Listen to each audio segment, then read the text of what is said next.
केंद्रीय महिला बाल विकास मंत्री अन्नपूर्णा देवी और रक्षा राज्य मंत्री संजय सेठ ने झारखंड में बीजेपी की सरकार बनाकर डबल इंजन की सरकार बनाने का दावा किया है। वहीं विपक्षी दल कांग्रेस इसे मुंगेरी लाल के हसीन सपने करार दे रही है। झारखंड में लोकसभा चुनाव के बाद अब बीजेपी विधानसभा चुनाव की तैयारियों में जुट गई है और तैयारियों के तहत समीक्षा बैठक के माध्यम से बीजेपी तमाम जगहों पर अपने अपने दावे प्रतिदावों की परीक्षण कर रही है।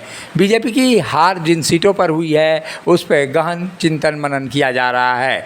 वहीं झारखंड से 2 केंद्रीय मंत्री बने नेताओं ने जिस तरह से बीजेपी कार्यकर्ताओं में जोश भरा है उससे बीजेपी कार्यकर्ताओं के हौसले बुलंद हैं।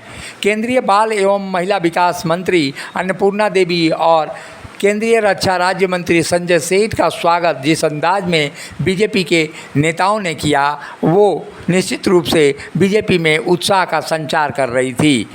दोनों केंद्रीय मंत्रियों ने इस अवसर पर भगवान बिरसा मुंडा की प्रतिमा पर माल्यार्पण भी किया और केंद्र में एनडीए की सरकार बनने की खुशी जताते हुए पार्टी के नेताओं और कार्यकर्ताओं को बधाई दी। इसके साथ ही उन्होंने इसी साल होने वाले विधानसभा चुनाव में भी जीत का दावा कर दिया।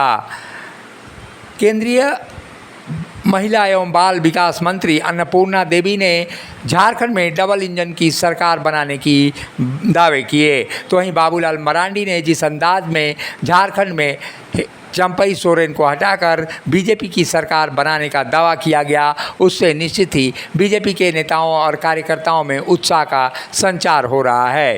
इस गठबंधन के द्वारा जिस तरह से राज्य को चलने करने का काम किया गया तो इसके खिलाफ आज लोगों के मन में काफी पीड़ा है।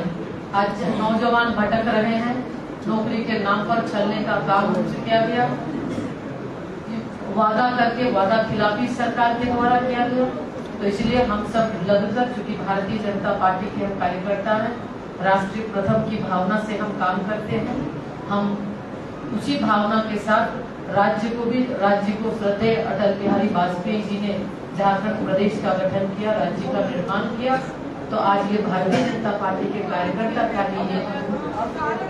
को ही ये तय करना है कि ये राज्य जिस तरह से भ्रष्ट तंत्र और भ्रष्टाचार में डूब चुका है, कैसे इससे हम लोग उसे मुक्ति दिलाएंगे और आने वाले समय में फिर से डबल इंजन की सरकार बनाएंगे। झारखंड वासियों के लिए काम करने वाली सरकार बने, इसकी हम सब लोग संकल्प लें।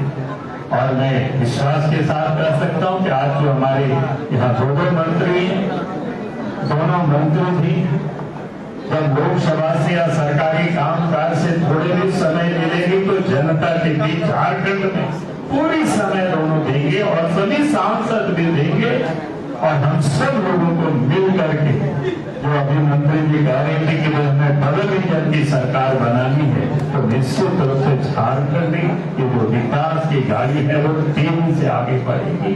और विशेष कुछ आज के तारीख में नहीं, मैं इतना ही कहूंगा कि आज हमें झारखंड को बचाना है। झारखंड को किससे बचाना है? झारखंड मुक्ति मोर्चा से बचाना है, कांग्रेस पार्टी से बचाना है, इन लुटेरों से बचाना है।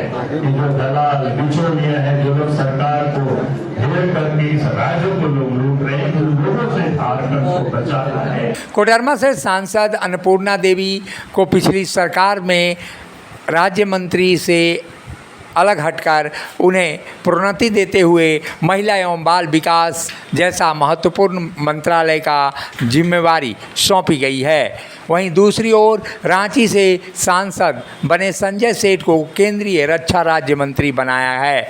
ऐसे में राज्य में ओबीसी समुदाय के इन दोनों मंत्रियों के बनने से झारखंड में ओबीसी समुदाय के वोट बैंक पर बीजेपी की मजबूत दावेदारी हो गई है। बीजेपी के प्रदेश अध्यक्ष बाबूलाल मरांडी आदिवासी समाज से आते हैं, ऐसे में आदिवासियों को साथ लेने की भी योजना बन रही है। लेकिन आदिवासी मतदाताओं के बिखराव को देखते हुए जिस तरह से आदिवासी मतदाताओं को लुभाने का प्रयास बीजेपी आने वाले दिनों में करेगी, ये समय तय करेगा। लेकिन फिलहाल बीजेपी की विपक्षी दल कांग्रेस बीजेपी के सपने को पूरा होना नहीं बता रही है। वहीं कांग्रेस के विधायक राजेश कच्छप इसे मुंगेरी लाल के हसीन सपने जैसा बता रहे हैं। झारखंड में आदिवासियों का वोट उन्हें मिलेगा, ये पूरी तरह से संभावना नहीं जताते हुए इसके विपरीत उन्होंने बयान भी दे डाला।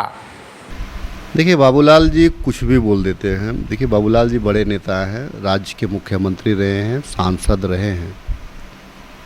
मैं प्रतिक्रिया देना नहीं चाहता हूं, लेकिन राजनीति अगर प्रतिक्रिया उनका है, बाबूलाल जी पे मैं व्यक्तिगत आरोप नहीं ला, लेकिन जो अगर उनका जो है ये कहना कि डबल इंजन की सरकार यहाँ पे बनेगी, क्या तो मुंगेरी लाल का सपना ही देख रहे हैं? ये तो झारखंड में आने वाले लंबे वर्षों तक भाजपा का नामो निशान नहीं रहेगा।